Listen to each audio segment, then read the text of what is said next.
안녕하세요, 교원대학생 여러분. 응용윤리 12주차 3교시 강의 시작하도록 하겠습니다. 저희 이제 2교시에 신경과학과 윤리라고 해서 신경과학에 해당할 수 있는 사상가들이 굉장히 많겠지만 조슈아 그린이라고 하는 사상가 한 명을 지정해가지고 그의 입장을 살펴보고 있는 중이죠. 2교시에서는 서로 구분되는 두 가지 도덕적 문제, 기존의 도덕적 문제는 공유하고 있는 도덕적인 상식에 호소하면 해결법을 쉽게 찾을 수 있는 문제, 공유주의 비극 문제라고 말씀드렸고요. 과학기술 발달로 인해 지구화 도래해서 서로 다른 도덕적 상식을 가지고 있는 집단이 격렬하게 갈등하다 보니까 일어난 새로운 문제들, 상식 도덕의 비극 문제가 있다고 말씀드렸습니다.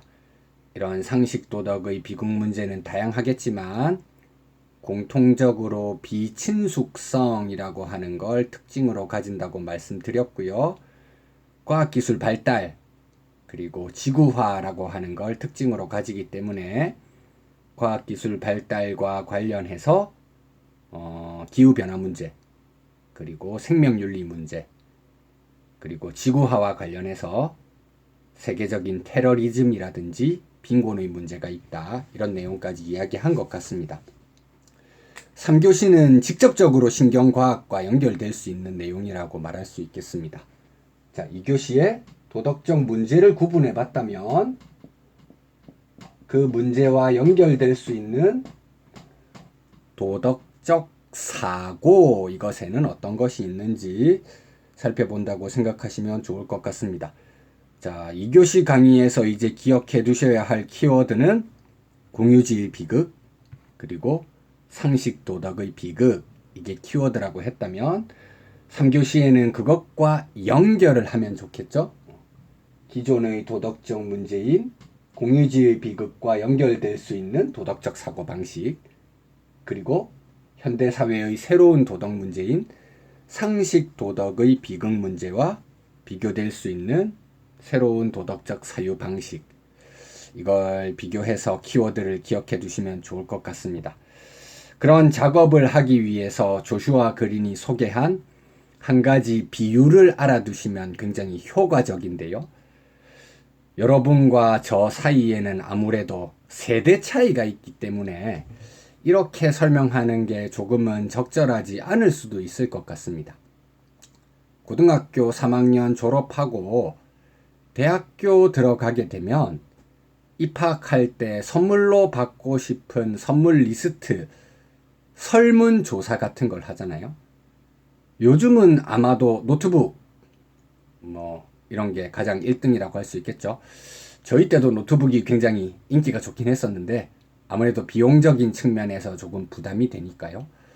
대학교 신입생들이 받고 싶은 조금 비용 면에서 약간은 허가가 가능할 만한 선물 중에 디지털 카메라라고 하는 게 있었습니다.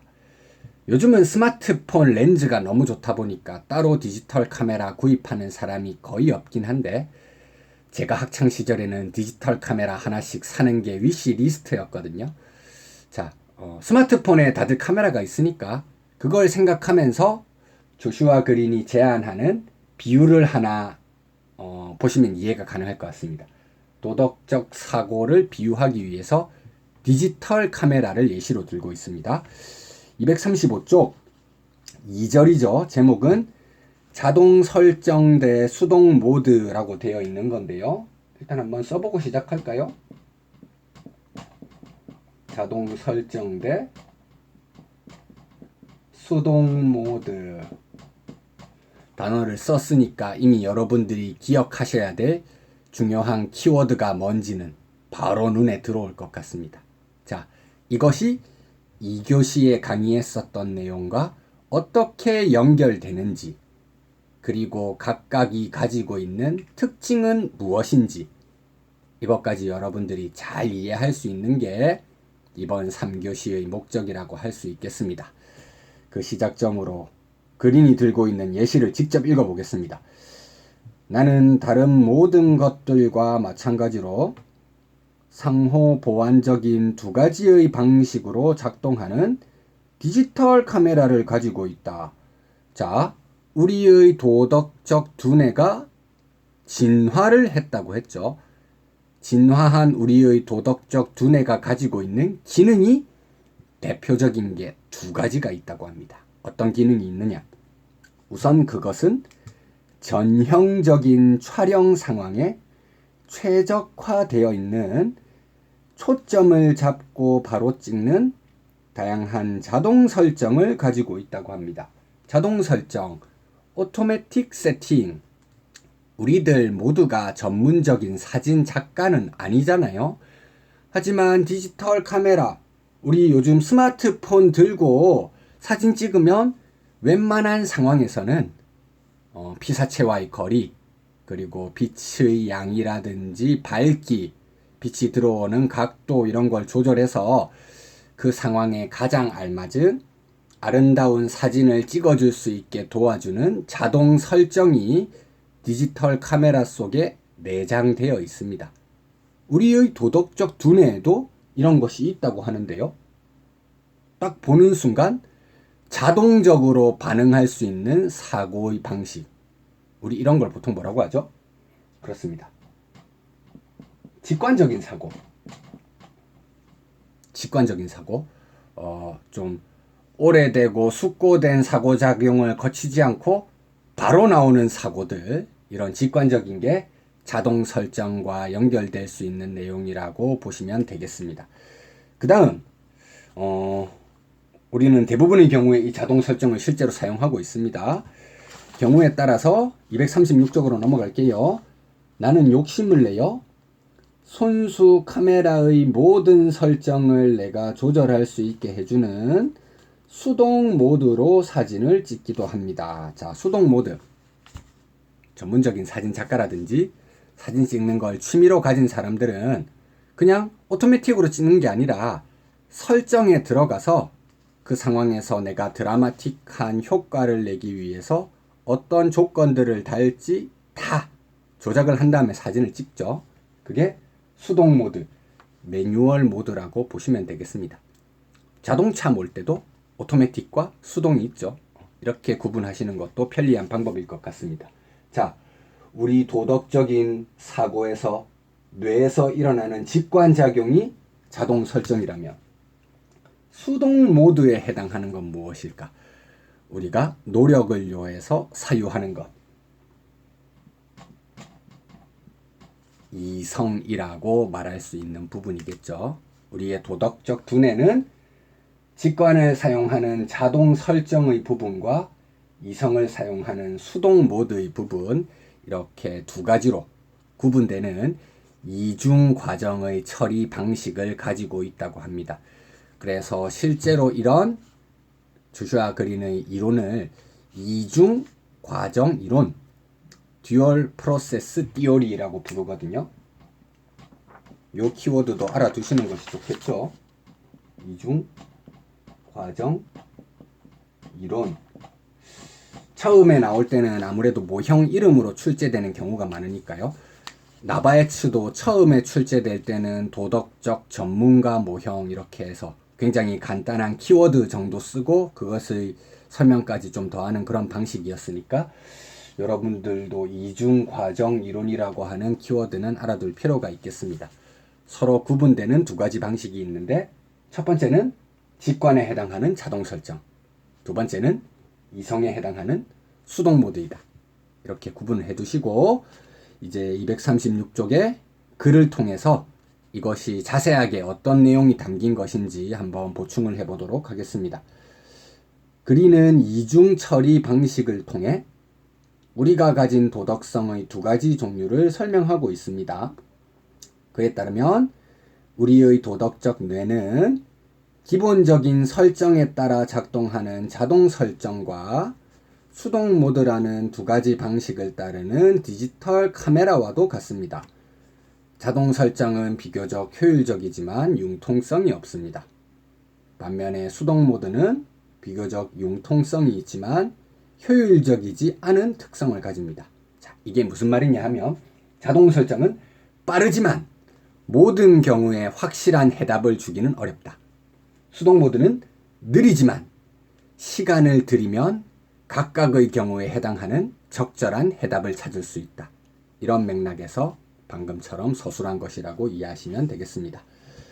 도덕적 뇌의 자동 설정에 해당하는 것은 개인적 관계와 같은 작은 집단 안에서 협력을 가능하게 하는 직관입니다.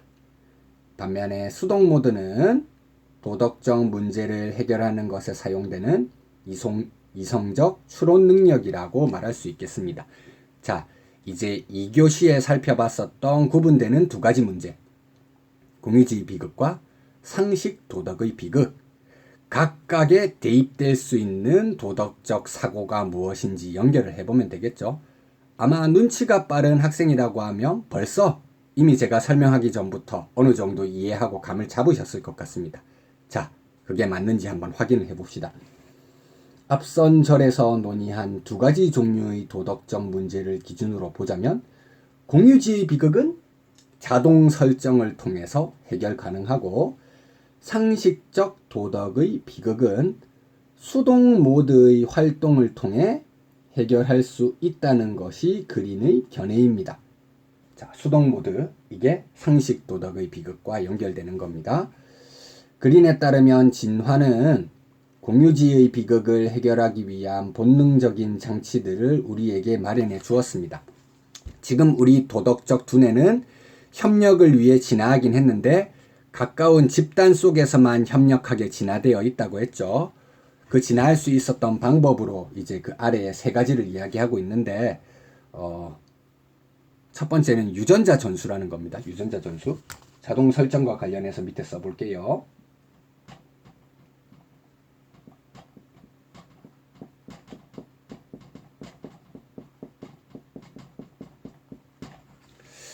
여러분들이 밤늦은 시간에 어두운 산길을 걸어가다가 앞에 있는 길고 구불구불한 물체를 발견하면 본능적으로, 직관적으로 깜짝 놀래서 그것을 피하게 될 것입니다. 우리의 뇌는 그것이 무엇이라고 판단했기 때문에 피한 것일까요? 그렇습니다. 긴 뱀일 수가 있죠. 그 긴 뱀한테 물리거나 공격당하면 우리가 위험할 수 있다는 걸 직관적으로 알아채는 거죠.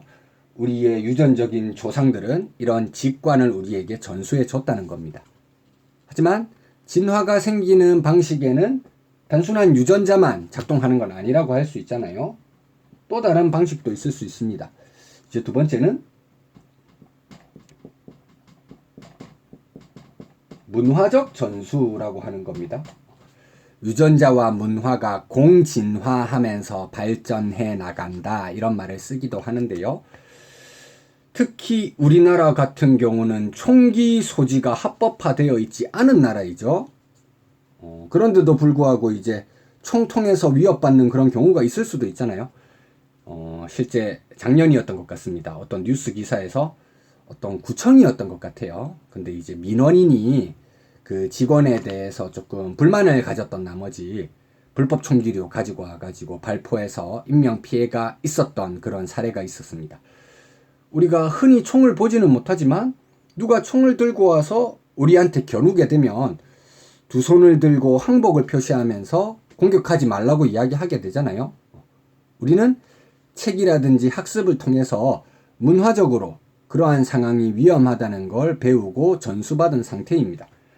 요 두 가지만 가지고 우리의 직관이 세팅되느냐? 그렇지 않습니다. 하나 더 있습니다. 세 번째는 개인적인 경험.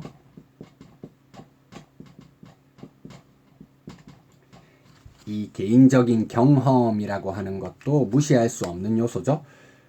실제 저희 집에 어린아이를 키우고 있는데 어린아이가 다치게 되는 대표적인 사례들 중에 화상이라고 하는 거 있잖아요.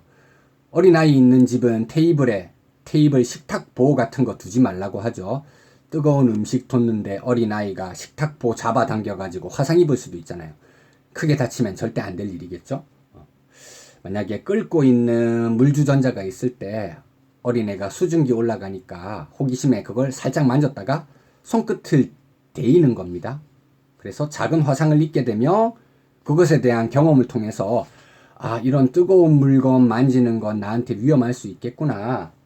자동 설정, 직관, 이게 세팅될 수 있다는 것이죠. 이런 방식으로 우리들에게 여러 가지 자동 설정이 있는데 공유주의 비극 문제는 이런 자동 설정 가지고 해결할 수 있겠지만 상식적 도덕의 비극 문제는 해결할 수가 없다고 했잖아요. 이건 수동 모드 발휘해서 새로운 해결책을 찾아야 되거든요. 이것과 관련해서 그린이 말하고 있는 유명한 원리가 하나 있습니다. 인지적, 기적, 부재의 원리. 인지적, 기적, 부재의 원리. 자, 상식적 도덕의 비극에 해당하는 문제들은 친숙하지 않은 새로운 문제들이라고 했습니다. 그래서 직관적으로 해결 방법을 찾을 수가 없습니다. 그런데도 불구하고 현대 사회의 새로운 도덕적 문제들에 대해 직관적으로 해결 방법을 빨리 찾을 수 있을 것처럼 오해하는 사람들, 이런 사람들한테 경각심을 주기 위한 거죠. 우리의 뇌 속에는 그런 인지적 기적을 일으킬 수 있는 프로그램까지는 아직 세팅되어 있지 않습니다. 새로운 도덕적 문제들 해결하기 위해서는 이성을 발휘해서 천천히 노력해 가지고 해결 방법을 찾아야 되겠죠. 그렇게 하기 위해서는 앞서 살펴봤던 것처럼 아펠의 주장과 같이 관련될 수 있는 여러 사람들 사이의 이성적인 논의 과정, 담론 윤리 이런 것도 필수적인 거라고 말할 수 있을 것 같습니다. 자, 이 정도가 기본적인 개요가 될 거고요. 여기서 신경과학이니까 신경과학이라고 하는 건 과학적인 연구 성과를 도입한다는 거잖아요. 실제 조슈아 그린이 사람들이 도덕적 사고를 내릴 수 있을 만한 여러 가지 예시 문항을 주고 실험 대상자들을 fMRI 기계 속에 넣은 다음에 각각의 대답을 내릴 때 두뇌의 어떤 부분이 활성화되는지 MRI 기계를 가지고 뇌를 촬영을 했거든요. 자동 설정, 직관적으로 대답할 수 있는 영역과 관련해서는 VM, PFC, 복, 내측, 전전두 피질, 복내측 전전두 피질이라고 하는 것이 활성화된다고 합니다. 우리 뇌가 직관적인 반응을 보일 때 두뇌의 복내측 전전두 피질, 복이라고 하면 한자어로 배복자잖아요. 배 안쪽, 이마 쪽, 뇌의 앞쪽에 있는 부분이 빨갛게 불이 들어온다는 것이죠. 직관적인 방식으로 대답을 할 때는 그렇다는 겁니다. 반면에 수동 모드, 이성 발휘할 때는 fMRI 넣어놓고 촬영을 하니까 VMPFC가 아닌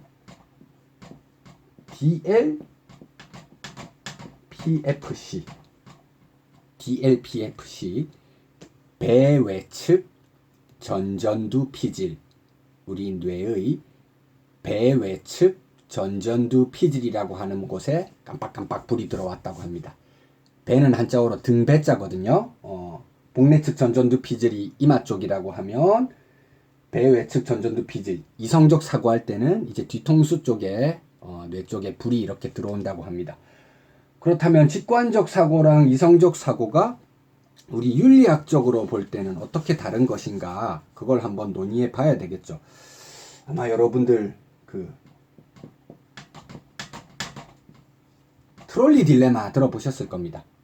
대표적인 트롤리 딜레마 굉장히 여러 가지가 있는데 우리는 여기서 두 가지 정도만 생각해 보시면 좋을 것 같습니다. 스위치 사례가 있고요.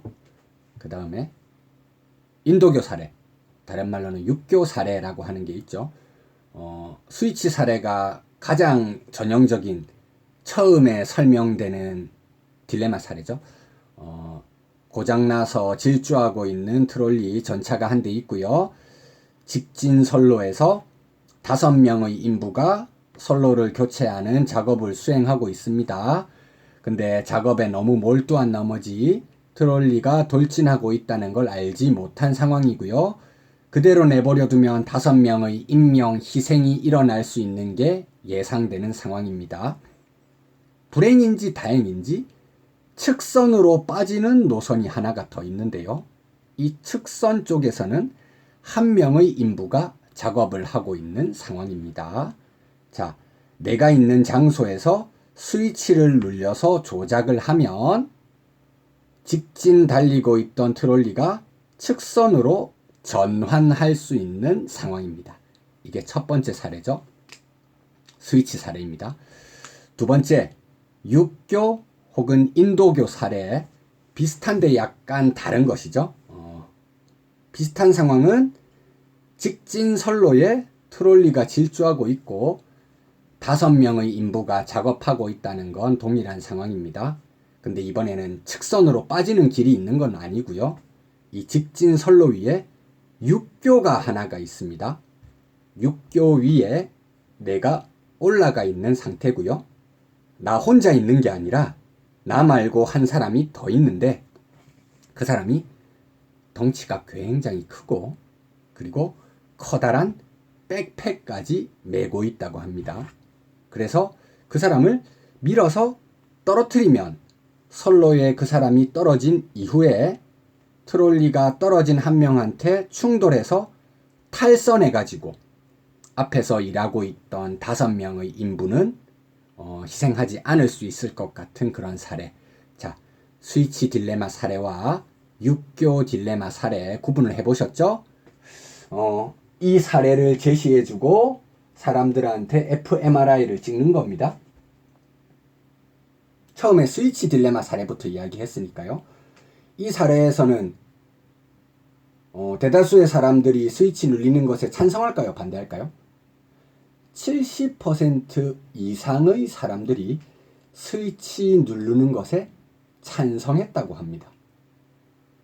자, 결과를 잘 계산을 해보니까 5명 사는 게 1명 희생하는 것보다는 조금 나은 그런 사례라고 봤던 것이죠. 결과를 계산하는 사례, 스위치 딜레마 사례. 자, 여기와 연결됩니다. 스위치 딜레마 사례. 결과를 계산하는 겁니다. 자, 그래서 결과주의라고 표현해 보겠습니다. 그 다음 우리가 비교했었던 또 다른 사례가 육교, 인도교 사례였죠.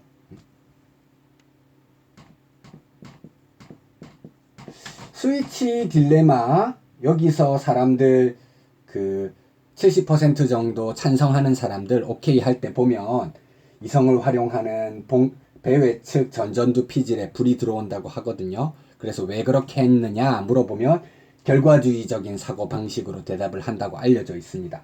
반면에 육교 딜레마 사례에서는 찬성하는 사람이 많을까요? 반대하는 사람이 많을까요? 여기는 반대하는 사람이 더 많다고 합니다. 스위치 딜레마는 70% 정도가 스위치 눌려가지고 측선으로 전환해서 5명 살리겠다 이렇게 말한다고 했었죠. 그런데 반면에 육교 딜레마에서는 5명 살린다고 해도 1명의 희생은 할 수 없다. 반대하는 게 70%가 나왔다고 해요. 정반대의 결과가 나왔죠. 이렇게 나온 이유는 1명의 희생이라는 건 똑같은데 차이점이 뭔가요? 네, 희생하게 하는 방법에서 차이가 있죠. 스위치 딜레마는 버튼을 눌렀습니다. 도덕적으로 중립적인 행동이죠. 버튼 눌리는 행동이 비도덕적인 행동은 아닙니다.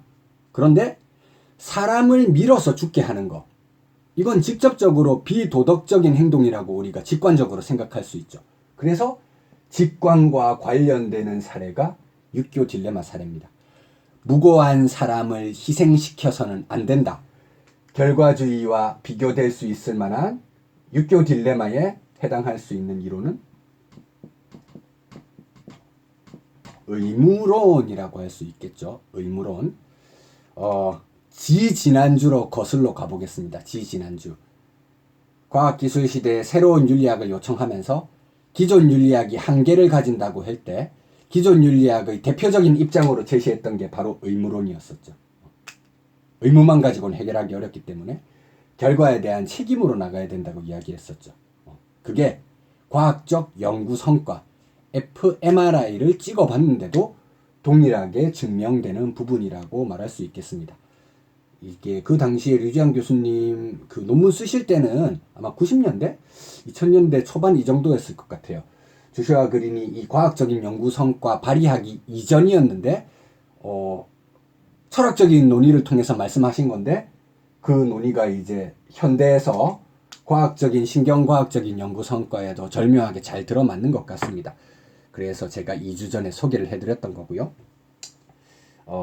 우리가 새로운 윤리 문제 해결하기 위해서는 이성적인 사고 방식을 통해 해결 방법 찾기 위해 노력해야 되는데 거기서 우리에게 조금 더 효과적일 수 있는 방법은 의무론보다는 결과주의적 방식에 신경과학의 연구 성과가 손을 들어주고 있더라. 이런 방식으로 이해를 해두시면 좋을 것 같습니다. 자, 신경과학까지 들어오니까 좀 머리가 지끈지끈 아프고 힘들긴 하죠. 이중 과정 이론, 자동 설정 수동 모드, 직관 이성. 직관은 의무론과 관련되고 이때 이성은 결과주의적 추론과 관련된다. 이런 식으로까지 구분해 두시면 가장 베스트 학습이 되겠습니다. 조금 어렵겠지만 여러 번 생각하시면 충분히 이해가 가능할 부분이라고 생각합니다. 자, 과학기술과 윤리 관련한 강의는 이번 주까지 이렇게 마무리하도록 하겠고요. 조금 어려운 이론적 내용들이 많았던 것 같아요. 그래서 다음 주에 이제 응용윤리 또 다른 파트들 강의할 때는 좀 재미있을 수 있는 영상들도 함께 여러분들 감상하면서 진행해 보도록 하겠습니다. 오늘 강의는 여기서 마치도록 하겠습니다.